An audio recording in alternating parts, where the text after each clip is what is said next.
Dear 2017, I think you were the most exciting but also most depressing year I experienced so far. Beginning of this year, I was at my lowest.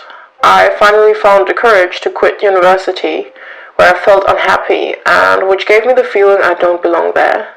I was standing in front of the same question every other millennial was asking themselves after school. What comes next? How does my future look like? In early February, I got a call. A girl from Vice asked me if I want to take part in a vlogging series in German for a TV channel. But it's urgent. I have to move to Berlin on Thursday, this week. I got the call on a Tuesday. Taking part in that series took my entire energy for a couple of months. The shame was I wasn't uploading YouTube videos regularly anymore. If you film every day of your life, it's hard to find a spare minute for yourself and for your own private stuff.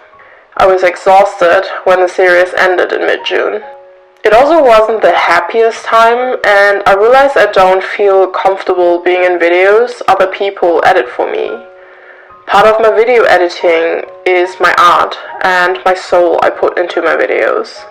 I was also not comfortable doing it in German for a German audience.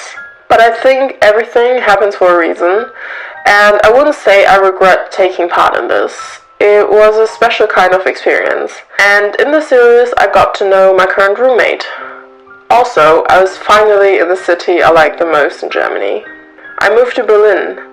I was lucky to find a wonderful roommate, an apartment that I can call my own home now. But I left my friends and family and everything I knew behind. I never thought this distance would be a problem, but it kind of became one.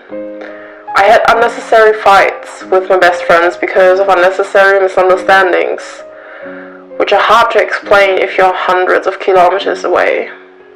For the most part, I felt lonely. But that's part of growing up, right? I always felt like I was mature when it comes to being productive and hardworking, and I don't want people to see me being vulnerable. I never told anyone about my worries and feelings, and that's why I didn't realize I really needed to grow on an emotional level. I started to feel like nothing that I do really has a purpose, and I have so much love to share with someone, but no one near me who's willing to accept it. That made me feel stuck and depressed. I made the mistake to search for what I was missing in people who don't deserve it. Threw myself into an emotional abusive relationship.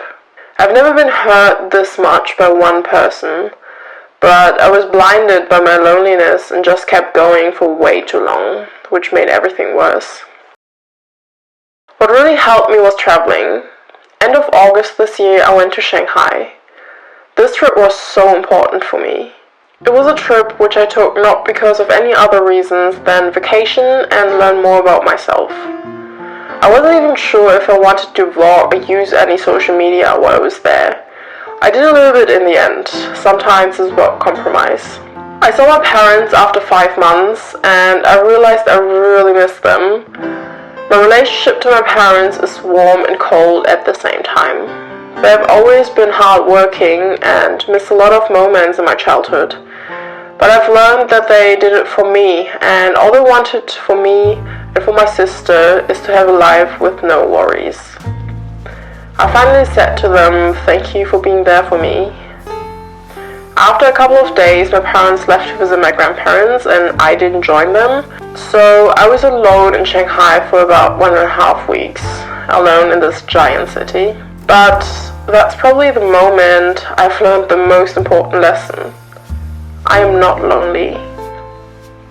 Don't get me wrong, I don't need someone around me 24/7. I can decide to do things alone. I took taxis and subways to a lot of places and went to galleries by myself, because it's never wrong to get inspired by other creative minds and always keep your eyes peeled for inspiration in everyday things and situations. And these me moments help me to think a lot about myself, where I stand, what I really want and how to get there, and how I feel and how to express what I feel. But once these moments are over, I have people that I like around me. Even 8,400 kilometers away from home, I got to know so many awesome people, and after such a short time period, I felt like we knew each other for almost a lifetime. Because I always forget how important it is to just talk. And when I got to know these new friends in Shanghai, I talked a lot about my life, about my feelings, my suppressed emotions, and why I decided to make this trip. Of course, that's not all we did. Another lesson that I've learned, don't forget to treat yourself.